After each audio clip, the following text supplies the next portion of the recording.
সেই ষড়যন্ত্র করে আমার নেতার সম্পর্কে, যেই নেতা আন্দোলন না করলে হাসিনা পতন হতো না, হাসিনা বাংলাদেশে পালিয়ে যেত না, যে নেতা বলেছেন যে দেখ বাংলাদেশ, যে নেতা বলেছেন যদি তুমি ভয় পাও তাহলে তুমি শেষ, যদি তুমি এগিয়ে যাও তাহলে তুমিই বাংলাদেশ, যে নেতা বলেছেন দেশ যাবে কোন পথে, ফয়সালা হবে রাজপথে, যে নেতা বলেছেন দিল্লি নয়, পিন্ডি নয়, নয় অন্য কোন দেশ, সবার আগে বাংলাদেশ, সেই ব্যক্তি এই দেশে যুব সমাজ, ছাত্র সমাজ, জনগণকে উজ্জীবিত করেছে, সাহস জুগিয়েছে, অনুপ্রেরণা দিয়েছে। লন্ডন থেকে 24 ঘন্টা 18 ঘন্টা তিনি এই দেশে মানুষ উজ্জীবিত করেছেন।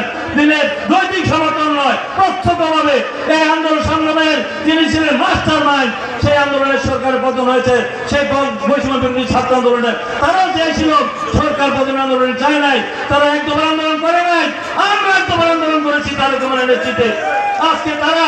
আজকে বলছেন বিএনপির কোনো কন্ট্রিবিউশন নাই, তারা এই আন্দোলনের ফসল তারা চিন্তাই করতে চায়, চিন্তা করে বিএনপির আজকে তারা ঘোষিত করতে চায়। আমার নেতার বিরুদ্ধে তারা অশ্লীল ভাষায় স্লোগান দিয়েছে, যা আমাদের রক্তকরণ হয়েছে। আমরা ধৈর্য, সংযম, সহনশীলতার পরিচয় দিয়েছি। আমরা কিন্তু প্রতিরোধ গড়ে তুলি নাই, আমরা প্রত্যাঘাত করি নাই।